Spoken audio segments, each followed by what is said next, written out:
做眼袋 vlog 的视频下面，大家对于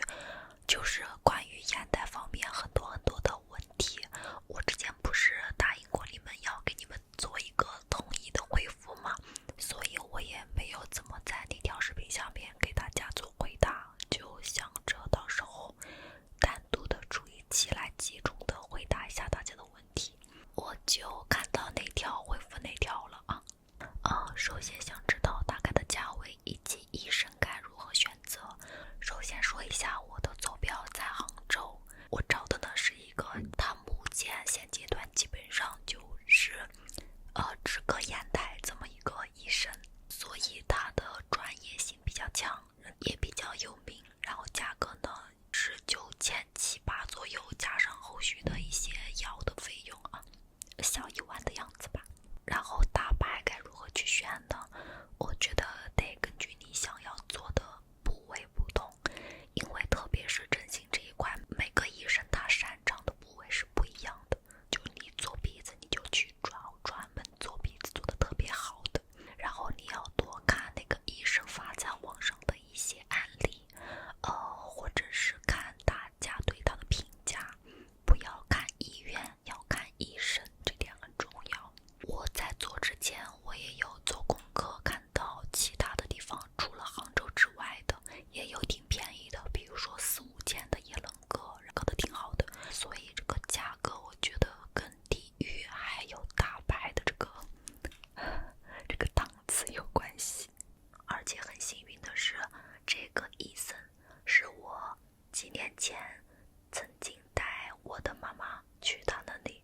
把我妈妈的下巴的假体给取出来。当时他还不是专门做这个眼袋的，他是什么都做一点的，他是公立 hospital 的医生。我为了跟他咨询一些我妈妈的情况，我就加了他的女宝宝，所以就很巧，缘分天空，美丽的梦，想不到几年以后我就在他这里割了眼袋。下一个是恢复期间的注意事项，这个可太重要了，我就是属于踩坑了的。实际上呢，因为每个人的恢复力和代谢能力不同，年龄也不同，所以没有什么标准答案吧。有的人可能1、2个星期他就恢复了，像我这种年纪有一点点大的，恢复起来就比较慢，而且脸又偏瘦的人就更慢了。我录制这条视频的时候，刚好是12月14号，也就是从我手术到现在刚好1个月的时间。然后我现在是用相机拍摄的画面，基本上已经看不怎么出来了，特别是化妆的时候，不化妆的照片我给你们贴出来，你们可以看看。但是呢，我现在这样也不算是完全恢复，因为眼下这块我自己摸上去还是会有那种小小的硬块，还是得等一阵子，那个硬块它自己软下去了以后，它就会更自然了。虽然现在还不算完全恢复好吧，但是我已经感受到化妆的容易了，我基本上就不需要花什么时间去遮我的眼袋了，太开心了，还是非常值得的。然后就是术后的前1个星期，你不能低头，不能弯腰，因为有可能会导致充血呀，还有眼压会比较高。而且前1个星期你会感觉你的眼睛里面有异物，然后一直都在流眼泪。我是到第10天的时候才开始停止流泪的，太痛苦了，每天那个眼泪就顺着眼睛流。而且恢复期间，你的眼睛看下面或者是看上面都会有那种被东西抵住眼睛的感觉，反正多多少少会有一点点不舒服，但是不会痛啊，不会痛，放心好了。其他的嘛，不要化妆，不要像我一样化妆。我真的因为那个化妆导致了我起码慢恢复了1个多星期，就是因为我中途化了妆，然后导致它又开始发炎，然后你们知道的，你们看我的 vlog 就知道的，所以真的要遵医嘱哦。对对对，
我都只是为了还原我的样子，我不是为了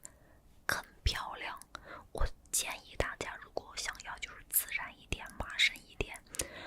别人看不出来你弄了哪里，但是你就是默默的变好看的那种的话，就一定要小小的、局部的去处理你的问题，而且一定要考虑清楚。我觉得双眼皮的手术和眼袋的手术它不太一样，双眼皮比较考验医生的审美，所以一定要找一个审美很好的医生，跟你的审美比较契合的医生。然后眼袋呢，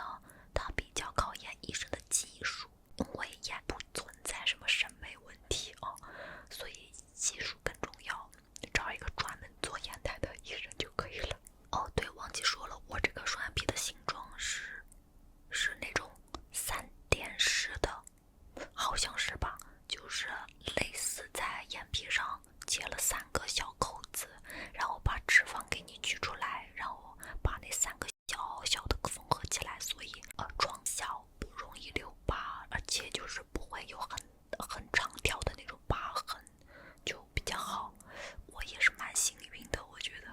具体这种叫什么来着，我给忘了，好像就叫3点式吧。反正确实割了双眼皮以后，给我省了不少贴双眼皮贴的钱。然后我想想双眼皮还有什么要跟你们说的没有？还有就是双眼皮的宽度，我不建议太宽啊，因为很多网红啊、博主啊都是宽了想要去变窄，所以就哪怕割的自然一点、窄一点没关系，就总比宽了好看。而且我的双眼皮基本上我不说没有人看得出来，就是这么自然。现在如果你们问我那个双眼皮 doctor 的那个没有了，10年前的了，早就不知道删到哪里去了，早就没有了。有很多人问取眼袋的话可不可以去黑眼圈？眼袋是脂肪，黑眼圈是你眼睛周围的就是血液不循环，用淤堵或者是色素沉淀啊、晚睡啊、操劳啊导致的眼周这块的不循环啊。OK， 刚刚外面太吵了，我休息了一会儿，等外面稍微安静下来，咱们接着继续录啊。我给麦克风戴了个罩子，这样子噗噗噗噗，我就没有喷气的声音了。然后下面一个问题，割了以后会不会复发？这个问题我有问过医生，医生说一般是不会，除非有2种情况，一种是本身就比较胖，比如说马东那种，本身比较胖，然后割之前的眼袋本身也比较大，就可能会有长出来一些。还有一种情况就是随着年龄增大，咱们这个皮肤就是会松弛嘛，松弛了以后可能到50-60岁了，又会开始有一点眼袋，就也是正常的。不过我想着那会儿50-60岁了，我应该也不在乎了吧，所以没事儿。怎么样让自己做好心理准备去嘎眼袋？自己明明很有心，眼袋越来越大，但是还是会害怕，一直忍着不管它，有焦虑有摆烂怎么办？我是觉得但凡你这个困扰你现阶段还没有为此做出任何改变，你虽然很烦恼，但是你还在继续忍耐，那就说明这个东西它困扰你的程度还不足以让你去做改变。我是觉得如果一个东西真正成为你困扰的时候，不用任何人说，你都会逼着自己去改变的。我为什么选择去割？虽然我以前一直有眼袋，我也跟你一样一直在忍耐它，一直在忍受它，只是因为之前的眼袋没有那么严重，我还可以通过化妆、美颜、磨皮去消灭它或者是改善它。但是到后面随着我化妆遮盖它的时间越来越长，随着我的美颜参数拉得越来越大，我觉得不能再这样下去了，我要解决这件事情。只要你现在还没有为它付出什么行动，就说明它还没有真正的触及到你最不能忍受的那个程度。下一个问题，割眼袋会影响卧蚕吗？不会，很多人其实有点搞不太清楚眼袋和卧蚕的位置。我给大家放一张图，你们可以看一下。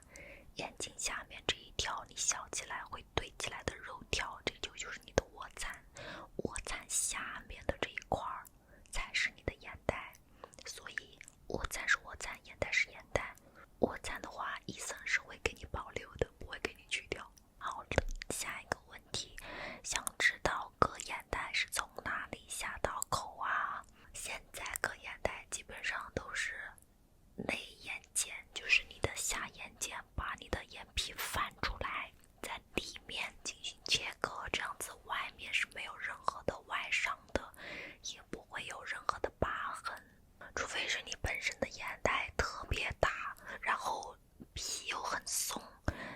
就会在你接近你下眼睑，就是下睫毛的这个地方切。不过一般这种都是那种年纪比较大了，可能40-50岁的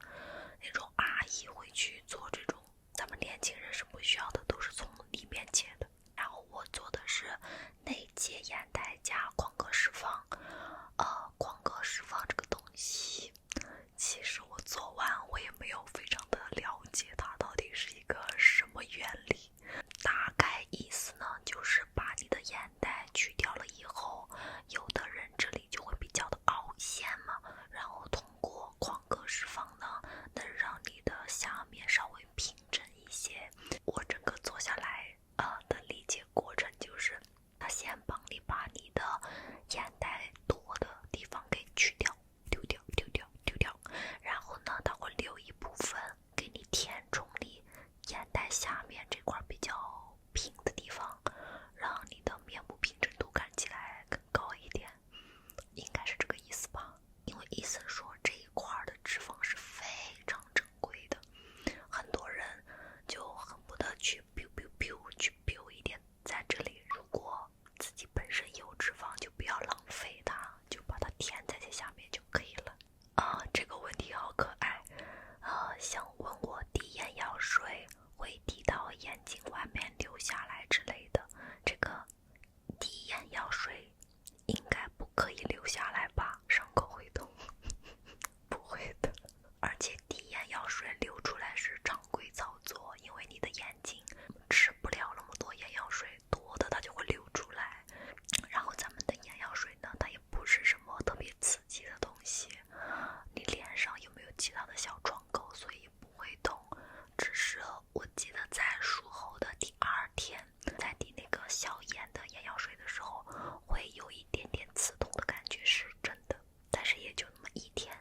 之后就好了，所以也不用太担心。而且貌似创口非常非常小，就几毫米的样子，不会给你开很大的在里面，不会的。下一个问题，很多人问我的，姐姐割完眼袋以后会痛吗？会痛多久？这个问题真的，我从我的 vlog 到后面的直播，我其实都有说我觉得不痛，但是我发现每一个人对疼痛的那个承受力是不一样的。我可能是一个就是比较耐痛的人吧，反正我觉得我的双眼皮，我的眼袋不痛，真的不痛。怎么说呢？其实我觉得还没有拔牙痛，拔牙在我这里是比较痛，而且比较恐怖的。包括打麻药的那个环节，真的就跟扎了一下你的眼皮而已。只是因为操作的过程中，它会有那个什么电光刀之类的吧，就是烧开，把你的皮给你烧开，然后你能闻得到那种像小时候拿火去烧那些昆虫，就是烧蛋白质的那种味道而已。闻着那个味道，然后听着那个声音，会有点害怕。然后在做的过程当中呢，医生是会把一个纱布盖在我的眼球上，所以我其实是看不见的，所以那个害怕的程度会减弱一些些，我觉得。这条你真不把我们当外人，纯素颜啊，这点我很想说一下，就是我不是一个有包袱的人，我其实有的时候是刻意的把自己的素颜没有眉眼磨皮的样子给大家看，就因为我就是想让大家打消一些那种容貌焦虑。我想告诉大家，我的样子其实可以通过我化妆，可以通过我打光或者是后期变得很漂亮，但是我也有非常非常丑的一面。我也不是说什么天生美女，我希望大家通过看到我素颜的样子，能不要有那么多的容貌焦虑，觉得网红好漂亮，他们都好美，我好丑。No，而且我觉得一个人老是要维持镜头前面的光线是一件非常辛苦和痛苦的事情，所以我还是想要真实一点。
下都还是中的，所以不要焦虑，不要担心，把心态放平。我看到有报子说割了好像只能关几个月，而且就算能关很久，如果每天熬夜还是会出来这件事情。我突然想起来，其实我在割之前我有做过功课，因为我刚开始也不是很想打动干割的去动刀动枪的，然后我就了解了一下，比如说小韩那边他们是一个什么手法，会不会更简单更高效一点？但是后来我了解到小韩那边针对于眼袋它主要的方式是用溶脂把你这块的脂肪溶掉，然后再给你打一些东西进去，它那种就比较容易复发，比较容易长回来。我其实对于这种受罪的项目不太喜欢这种1连跑2连跑这种，我还是希望让它坚持的久一点，所以我最后还是决定咱们还是上刀子吧，一劳永逸。而且像我这种脸上没有什么肉的人啊，它长回来的几率是比较小的。说到这里提醒大家一下，因为好像最近去小韩弄脸的这个风气非常的火热，我是觉得如果你只是去做一些皮肤护理啊、光电类的项目啊就还好，但是如果要动刀动枪的，我真心不建议去国外，因为如果你做坏了，比如说鼻子啊、眼睛啊什么的，你很难维权的，你维权起来会非常的麻烦。尽可能就在国内找一个靠谱一点的，哪怕价格高一点点也没关系。还有说我素颜显老的，你没事儿吧？你没事儿吧？我都35，我素颜不显老就不正常呀。就是为什么要提倡素颜的时候看上去也要非常年轻呢？我化妆看着年轻不就可以了吗？还有就是我最新的那个二狗 vlog 里面说我装可爱的，我跟你们说儿，我一点都不生气，知道为什么吗？因为你们不知道这种年轻态也是我看上去比较年轻的秘诀。如果你们真的想让自己看上去状态和整个人的外貌看上去都非常的年轻化，你们在自己的内心就要相信自己是一个少女，是一个少男少女。我其实